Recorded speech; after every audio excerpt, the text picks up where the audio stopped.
Buenas tardes, doctor. Buenas tardes.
Buenas tardes a todos. Todavía va a ajustar un poquito el audio. Un momentito.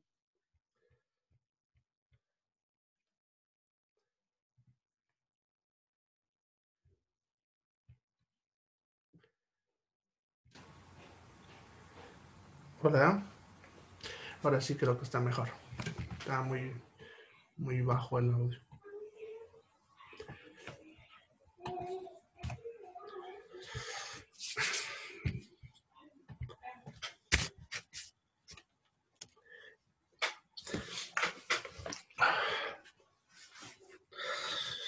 Bien, buenas tardes a todos. Ahora sí, espero que todos estén ya cómodos para poder empezar el seminario sobre manejo inicial del trauma o atención inicial del paciente politraumatizado.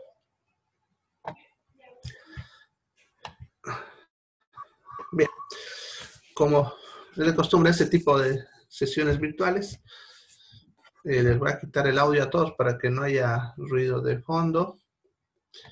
Ya, bueno, muchos de ellos ya creo que ya saben cómo se maneja esto, pero por si acaso explicadita. Si tienen alguna duda, en cualquier momento pueden hacerla. No esperen al último, porque teniendo en cuenta que en este tipo de sesiones el tiempo a veces nos pisa, entonces esperar hasta el último puede que se nos quede sin tiempo, ¿no? Entonces, cualquier rato cuando tengan pregunta, tienen 3 alternativas, la que les sea más práctica y más fácil, dependiendo del teléfono o computador que estén usando. Ya una forma es escribir en el chat, ¿no? Ahí a la derecha están los 3 puntitos, le hacen clic y ahí arriba ese chat, escriben lo que ustedes quieran preguntar. Yo estoy atento al chat acá, así que cortaré y responderé. La otra forma es que levanten la mano, ya, Para eso, también en el mismo lugar, en los 3 puntitos a la derecha, le hacen clic ahí y aparece la opción levantar la mano. Ponen eso, entonces yo les cedo el micrófono y hacen la pregunta. Bueno, y la última, pueden activar ustedes su micrófono e interrumpirme haciéndome la pregunta correspondiente. ¿Ya? No hay ningún problema. No es molesto siempre y cuando piden un momento oportuno. Entonces activan su micrófono, hacen la pregunta, yo los escucho y respondemos. Y luego lo apagan su micrófono. Bien. Entonces, ya veo que hay unos cuantos que ya han estado con nosotros antes, en los sábados anteriores. Gracias por seguirnos. Ahorita estamos en el ciclo de seminarios en línea. Estamos empezando con todo lo que es la serie de primeros auxilios, ¿no? Y para los que no han estado presentes, el anterior fin de semana empezamos con soporte vital básico y luego dimos el seminario sobre triaje, ¿ya?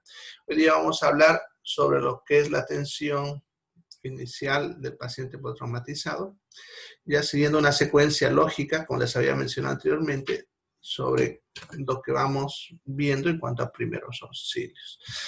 Los que se han perdido los 2 sábados anteriores, no se preocupen, que yo normalmente suelo dar estos seminarios constantemente ya en todo el año. Normalmente los hacía de forma presencial ahí en el instituto, pero ahora lo estoy haciendo virtual. Así que solamente estén atentos a la programación o a la propaganda que sacamos en la página y igual como hoy se van a escribir porque los doy constantemente. Así que no se preocupen si se lo han perdido. Ya en los siguientes sábados igual voy a seguir dando temáticas sobre primeros auxilios. En este momento no me acuerdo qué toca el otro sábado, pero creo que es atención del shock, creo. O quemaduras. Bueno, de todas maneras, en esta semana en la publicidad lo van a tener. Ya, pero siguiendo la misma secuencia lógica. Bueno, empezando hoy día. Bien.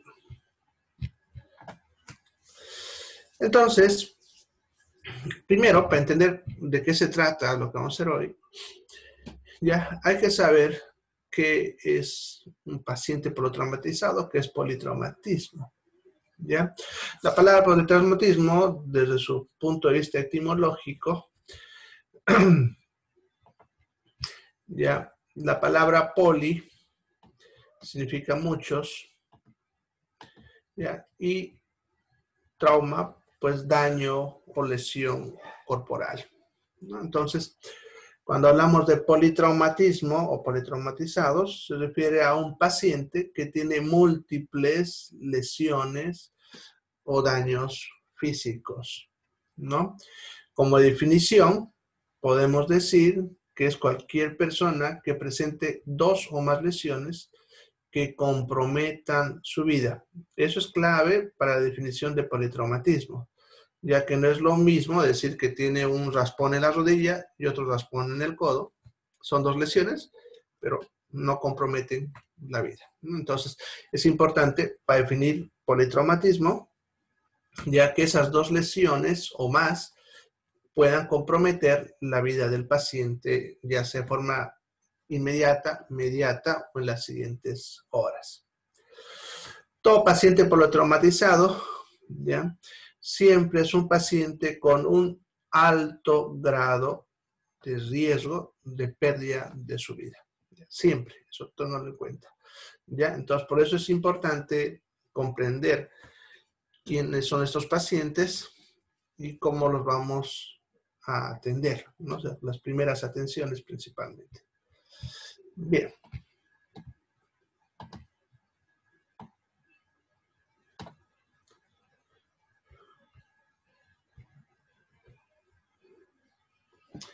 Bueno.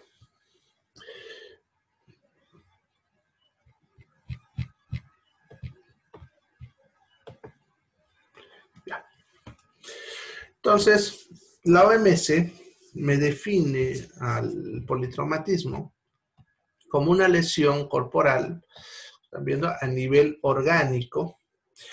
Puede ser intencional o no intencional.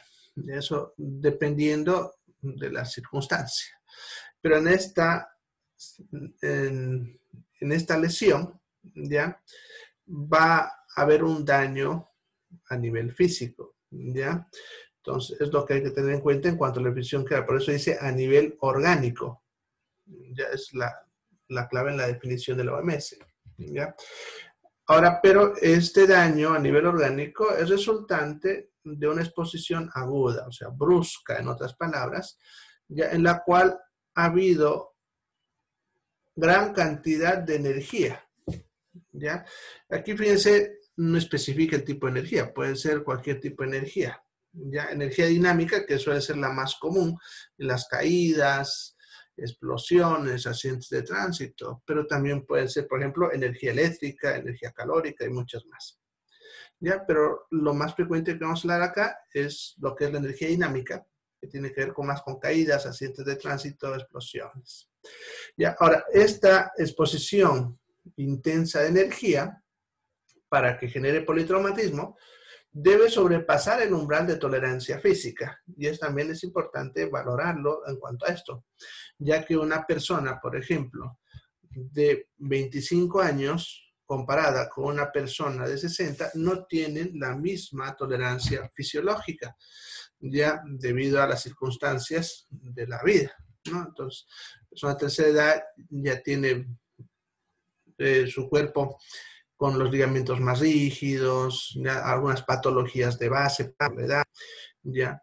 Entonces, su umbral de tolerancia fisiológica a lo que es la energía dinámica es pobre, haciendo que más fácilmente esta energía masiva pueda lesionar de forma que afecte la vida del paciente. Entonces, es importante entender eso de la tolerancia. Interesantemente, los niños, justamente por ser más flexibles, ¿no?, suelen tener mejor tolerancia fisiológica a la lesión, ¿ya? Entonces, lo que, por ejemplo, pongámosle un choque con una moto, con la misma intensidad de energía, puede que una persona produzca la muerte y a otra no, ¿ya? Pero eso aclara la OMS en cuanto a lo que es la tolerancia fisiológica. También nos aclara que es cualquier persona que pueda sufrir más de una lesión, lo que hablamos ratito como definición básica de un paciente politraumatismo, teniendo en cuenta que puede tener un riesgo vital, ya sea real o potencial. No significa que de repente en el momento no, pero en las siguientes horas sí, ¿ya? También podemos hablar, en cuanto a su definición, cuando hay afectación de dos cavidades o de una cavidad y un hueso largo, ¿ya? Entonces, cuando habla de cavidad, estamos hablando de abdomen y tórax, o cavidad endocraneana. Cuando hablamos de cavidad y un hueso, puede ser cualquiera de las tres que he mencionado, más cualquier hueso largo. Más adelante vamos a ver por qué un hueso largo puede generar riesgo vital, ¿ya? Bien.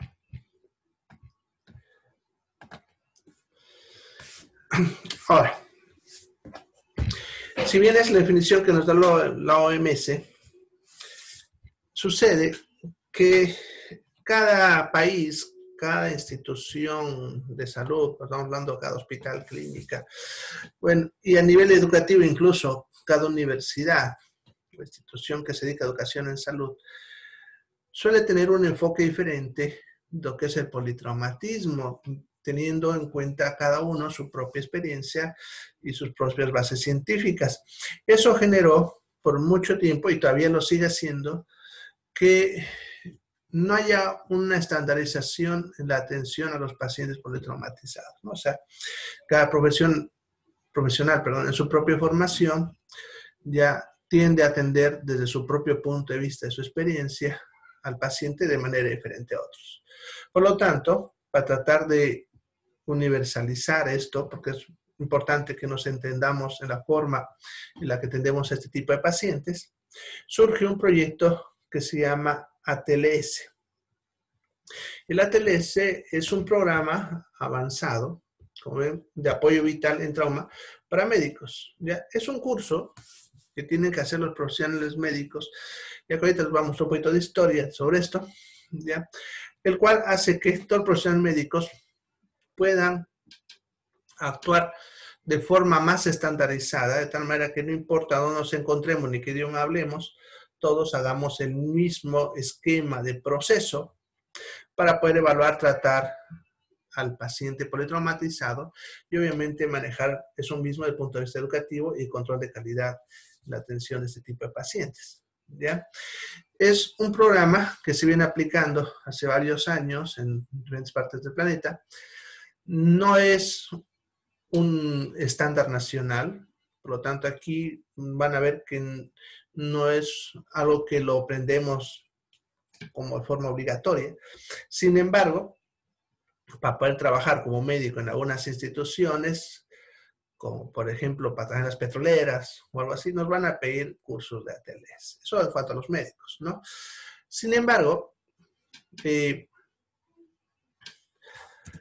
después de que aparece este programa, ya, ATLS, que les digo, que nos estandariza, se ve también la necesidad de que no solamente el personal médico se estandarice en cuanto al tratamiento y la atención del paciente politraumatizado.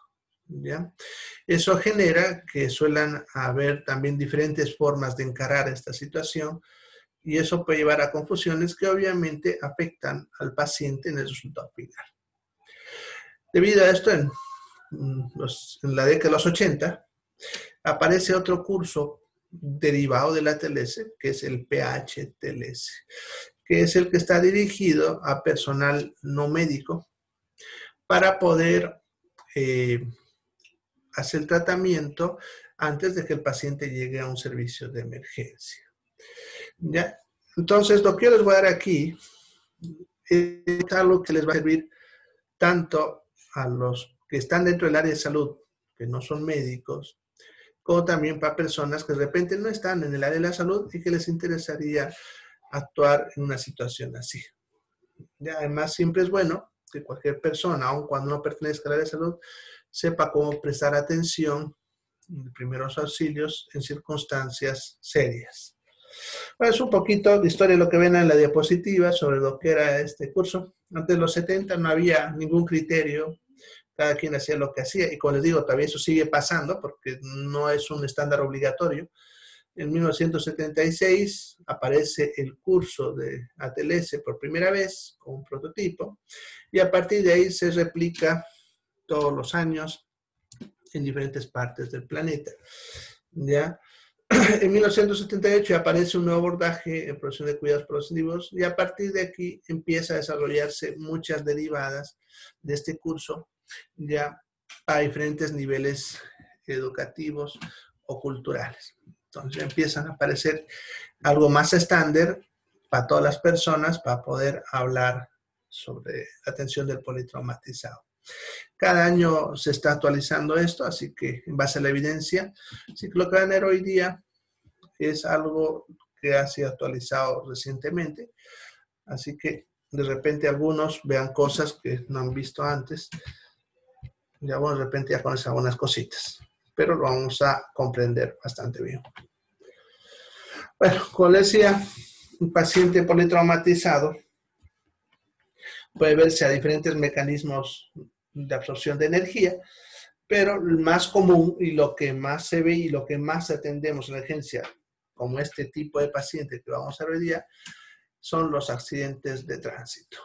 ¿No? Los accidentes de tránsito es lo que más genera pacientes politraumatizados, por eso incluso aparte de lo que vamos a hacer hoy día, tiene que ver con cómo atender a un paciente en un accidente de tránsito.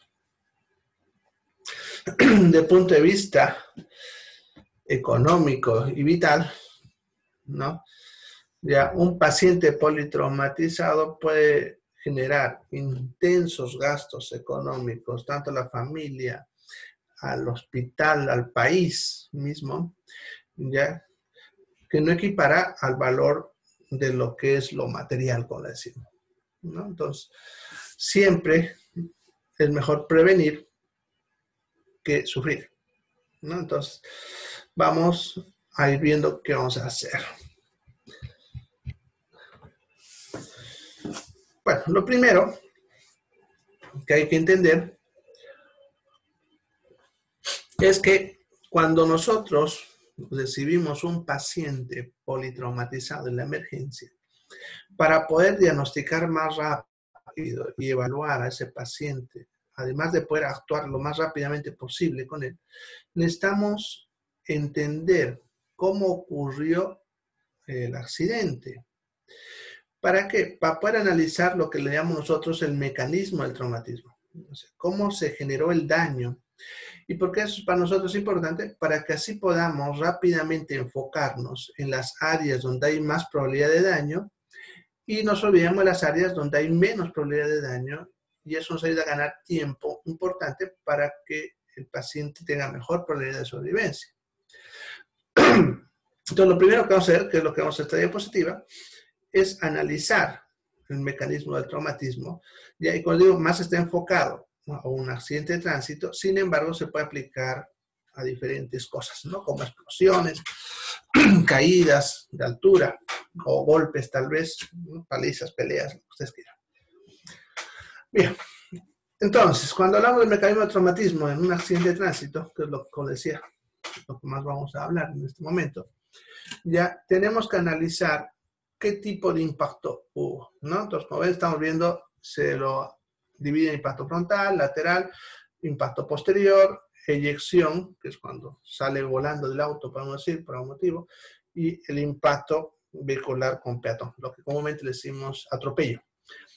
Estos tres primeros son de choque entre dos autos, ¿no? Eyección puede ser en choque o simplemente que el paciente se haya caído del auto en movimiento, ¿no? Como que se cayó la camioneta. Y bueno, el impacto vehicular con peatón es lo que comúnmente decimos atropello. Entonces, cuando el impacto es frontal, se debe analizar ya cómo quedó el auto. Y ahí es lo que tenemos que ver tres cosas rápidamente. Primero, deformación del volante. Ya, lo primero que debemos analizar en el lado del conductor, obviamente, ya si se deformó el volante o no. Eso nos puede indicar que hay una lesión mayor. Ahorita vamos a ver que está a la derecha. En el lado del pasajero, si hay una huella de rodilla en el tablero, ¿no? Ya, se fija en el lado del pasajero, es un lugarcito donde hay un tablerito, donde suele haber un cajonerito. Entonces, ahí a veces hay deformación cuando golpea la rodilla, lo cual nos indicaría que ha habido un impacto de alta energía. Si se observa en el vidrio, lo que comúnmente decimos nosotros el vidrio, pero es el parabrisas, ¿ya? Va a haber un estallido, perdón, si hay un estallido en forma radiada, ¿no? Ya también se le suele llamar enojo de buey, ¿ya? O sea que el vidrio se ha roto de forma radiada, lo cual nos indicaría que pudo haber golpe en la cabeza en ese punto.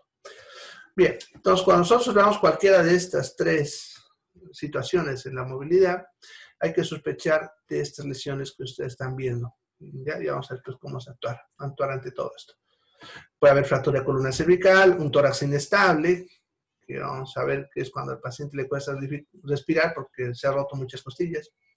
Contusión miocárdica, es la contusión del corazón por aplastamiento.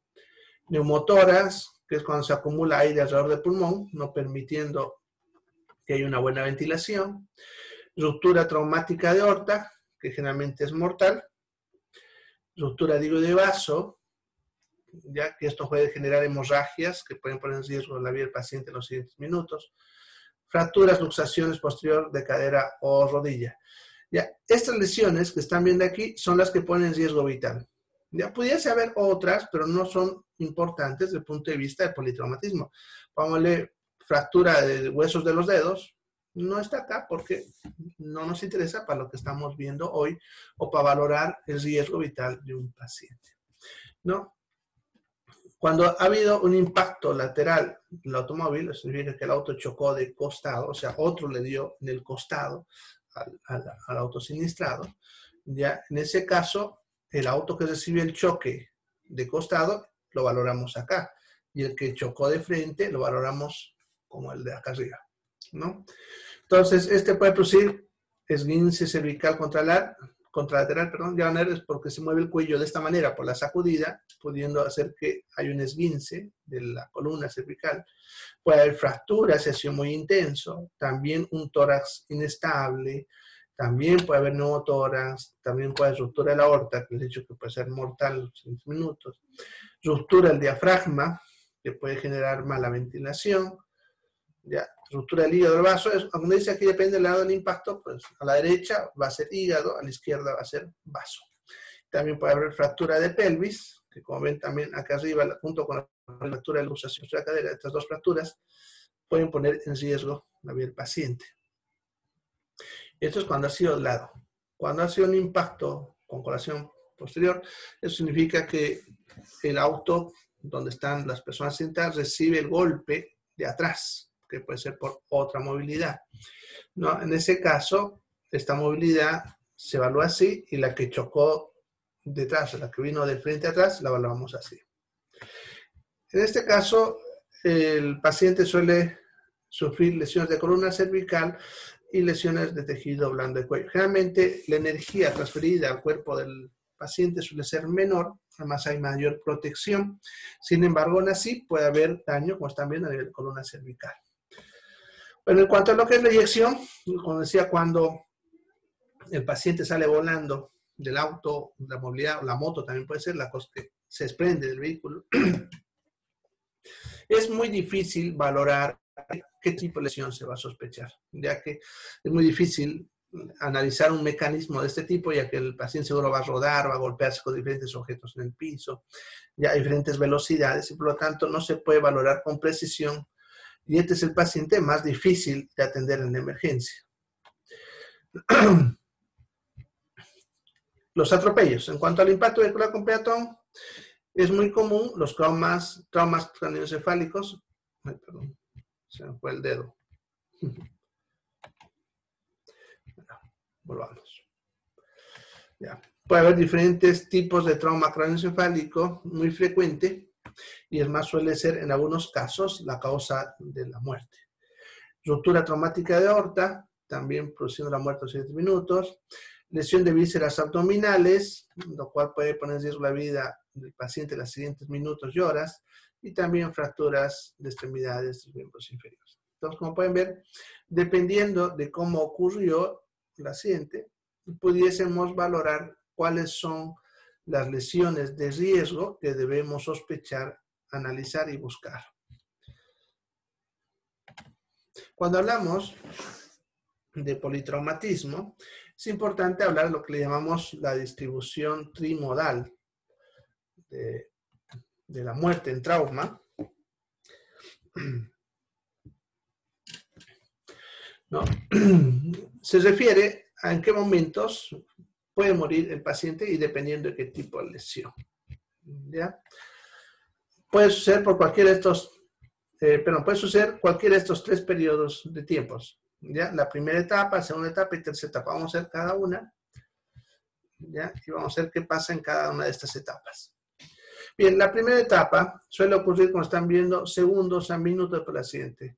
¿Ya? Y la muerte en estos segundos a minutos por el accidente se suele ver a ruptura de la aorta, que son las causas de muerte en los accidentes de tránsito. Lesiones cardíacas, ¿ya? En las cuales pudiese haber ruptura del músculo cardíaco, o sea, del corazón, ya pudiese haber algún tipo de arritmia que puede llevar al paro cardíaco por la presión que ha habido sobre el corazón. Y puede haber lesiones en tronco o médula espinal alta. Y cualquiera de estos podrían generar la muerte del paciente en los segundos a minutos por paciente. Son las principales causas en realidad en esta situación.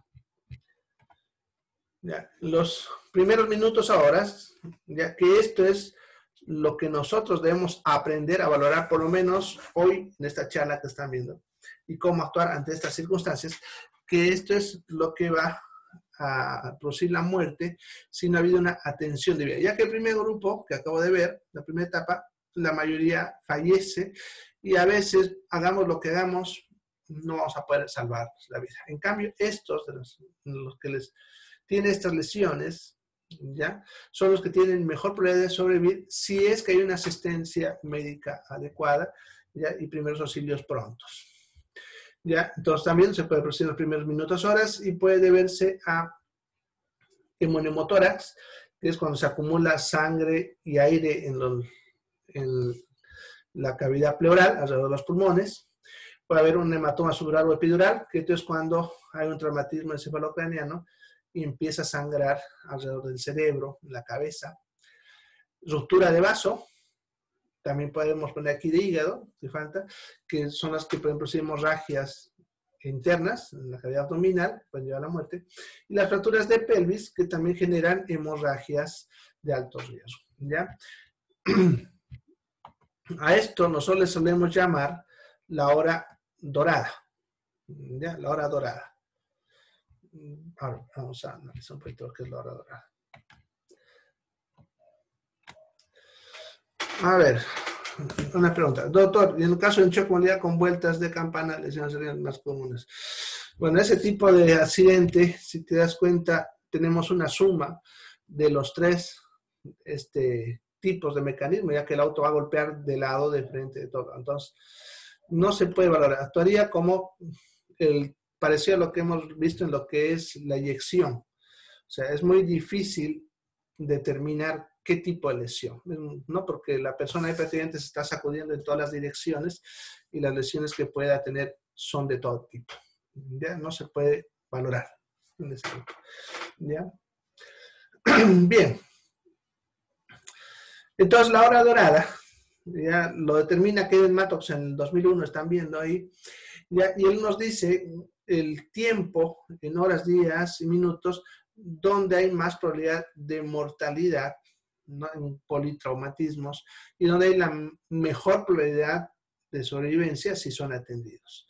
En pacientes politraumatizados, el 50% fallece en minutos, ¿ya? El 30% en horas y un 20% en días y semanas.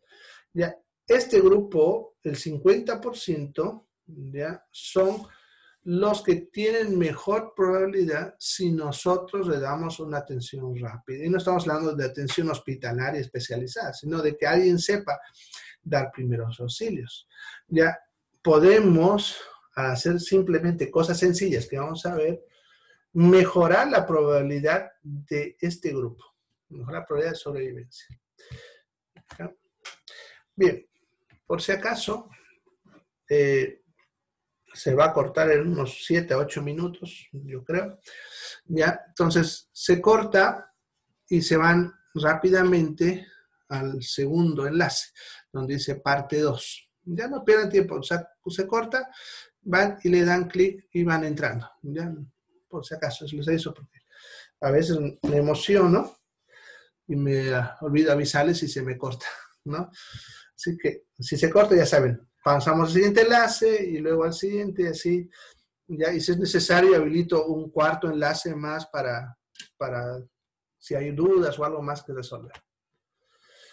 Bien, y por último tenemos la tercera etapa, ¿no? En la cual la muerte va a ocurrir, nos están viendo días, semanas, pero generalmente este tipo de muerte se debe ya a las complicaciones posteriores severas, la mayoría por problemas infecciosos. Se suele ver en pacientes que ha habido rupturas de intestino con contaminación del peritoneo, lo más frecuente, ¿no? ¿Ya? Y también por otro tipo de infecciones que hayan comprometido las heridas de los pacientes. ¿Ya? También puede verse a falla múltiple orgánica en pacientes bastante complicados que había daño de varios órganos y que no se pudo estabilizar de forma adecuada, de tal manera que empiezan a fallar progresivamente, ¿ya? Y terminan falleciendo por la falla múltiple orgánica. Ya son los pacientes que a pesar de que hagamos lo que hagamos y con todo el esfuerzo que le pusimos, igual fallecieron. Todo esto se puede prevenir en base a acciones que pudiésemos tener, pero en algunos casos, como decimos, aún siendo los mejores, nuestros pacientes no van a poder sobrevivir. ¿Ya? Pero la cosa es mejorarle su probabilidad de sobrevivencia, ¿no? De esa persona. Bien, entonces durante el proceso de atención de un paciente politraumatizado tenemos 9 pasos que vamos a tener que tomar.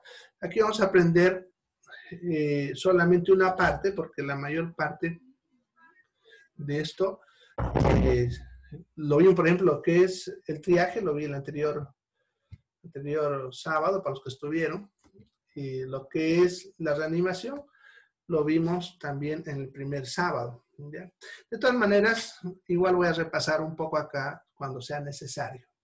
Aquí más que todo vamos a hablar ya de lo que es la parte de revisión primaria, ya, de esta parte, que es lo que podemos hacer nosotros en primeros auxilios en una situación así fuera de hospital. Ya, sin embargo, como digo, a ir viendo todos para que ustedes tengan conocimiento de cómo se hace el proceso, pero donde vamos a pronunciar es en el paso 3, que es lo que se trata este curso. Bien, la preparación. Cuando hablamos de preparación, nos referimos al momento que ocurrió el incidente. No estoy hablando de que nos preparemos estudiando y todo, sino cuando ya ha habido un incidente, tiene que haber una fase de preparación, tanto en el área donde ocurrió el evento, como en el hospital que va a recibir a los pacientes. Entonces, por eso es importante conocer para que también nosotros podamos aportar en este proceso. Primero, y eso siempre, al menos desde el primer sábado que le estoy dando esto, les hice notar que es importante la notificación ya al hospital. Muy, muy importante. Ya cuando ha ocurrido un evento, ya una vez que de repente hemos entrado en contacto con el hospital, hay que avisarle ya qué estamos haciendo y qué le estamos llevando. Una regla que yo siempre les enseño cuando ustedes se contacten con un hospital, nunca, porque es un error común, nunca pregunten, ¿hay campo o puedo llevar? Nunca hagan eso, porque nuestra gente es rara aquí en Bolivia. Ya ustedes simplemente digan, estoy llevando, den orden. Ya, estoy llevando. Así no hay la opción de que les digan, no, no lo traigan, no hay campo. O sea, estoy llevando.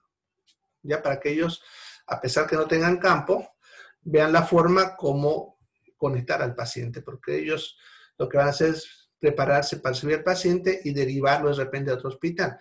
Ya, entonces no den opción a que los rechacen. Digan, estoy llevando. Entonces, pero notificamos. ¿Ya qué cosa hay que notificar? Uno, ¿qué pasó? El tipo de accidente. 2, cómo está el paciente, su estado, de forma rápida, más adelante vamos a ver. ¿Ya? Y 3, quiénes somos nosotros y qué estamos haciendo. Con eso es suficiente. Sin embargo, si podemos tomar más datos, conocer más adelante, sirve. Pero con eso es suficiente. Debemos evaluar al paciente rápidamente el lugar, ver qué condiciones se encuentra, ¿ya? Y para eso vamos a hacer también ciertos pasos que vamos a hacer más adelante.